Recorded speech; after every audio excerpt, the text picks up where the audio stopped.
This is the Washington Times front page for Wednesday, June 15th, 2022. Thanks for joining us. I'm George Gerbo. U.S. officials are pushing back against Russian claims that American anti-aircraft missiles meant for Ukraine have been showing up on the illicit arms market in Syria.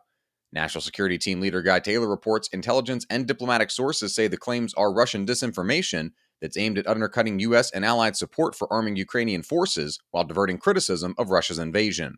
Pentagon officials acknowledge some of the flow of arms could fall into the wrong hands in the chaos of war. Still, they insist it was worth the risk because the weapons dramatically elevated the Ukrainian military's ability to fight back against the Russian invaders.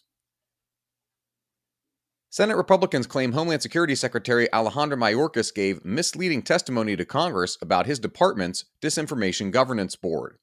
Mayorkas told lawmakers at a May 4th hearing that the board had not yet begun its work, but Stephen Dinan reports new documents show the board was selected earlier this year. The secretary signed a charter, and board members were already meeting with officials from Twitter before it was shuttered. The Republicans say Mayorkas misrepresented the board's purview by claiming it wouldn't be involved in monitoring Americans' activities. Mayorkas has put the board on pause and asked two senior officials from the Clinton and George W. Bush administrations to lead a review of the board's posture. Stephen also takes a look at what has changed with the Deferred Action for Childhood Arrivals program on its 10th anniversary. Created by former President Obama, it granted a stay of deportation and extended work permits to young adult illegal immigrants who came to the United States as children, stayed mostly out of trouble, and completed or were working toward an education. At the time, it was supposed to be a bridge, granting hundreds of thousands of dreamers a firmer foothold in the country that had become their home. Many DACA recipients have secured jobs, bought homes, and deepened their roots in America. A decade later, many are still in legal limbo, however, as Congress remains gridlocked on immigration reform and challenges to the program's authority make their way through the courts. In the meantime, DACA has rewritten the legal landscape and in many ways changed the face of politics. You can read all of these stories at WashingtonTimes.com/front page. You can also find this and our entire roster of Washington Times podcasts at WashingtonTimes.com/podcasts.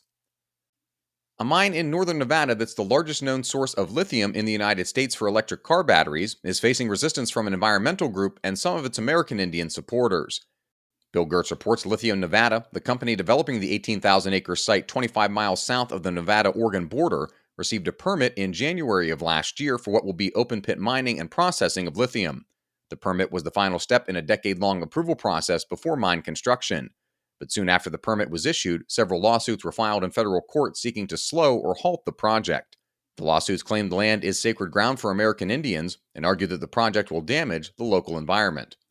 Lithium is the key ingredient in powering electric vehicles, a centerpiece of the Biden administration's efforts to promote renewable energy in place of fossil fuels. According to industry estimates, the price of a ton of lithium rose sharply from $6,800 in 2020 to $78,032 this year. The increase will likely add to the cost of electric vehicles, which currently start around $57,000. And finally, an American researcher claims he uncovered evidence that China is collecting data through smart coffee machines that are made in the country. Ryan Lovelace reports Christopher Balding of New Kite Data Labs says problems with coffee makers connected to the internet are part of a broader data collection effort aimed at Internet of Things devices with low security and unclear data policies. Those include smart home devices connected to the internet like robotic vacuums and other appliances. The lab's report made clear that the data was collected from Chinese consumers, not Americans, that own a coffee maker made specifically by Kalerm, and that some of the products are sold in the US and Europe. But if you've got a regular coffee maker that only has a few buttons, you can enjoy your next cup of joe with no worries. Find all today's front page stories at WashingtonTimes.com/front page or on the Washington Times app, and find us wherever you get your podcasts. Just search Washington Times in your favorite podcast app. You can also find us on Twitter and Instagram at Wash Times for breaking news, sports, commentary, and more. For the Washington Times, I'm George Gerbo.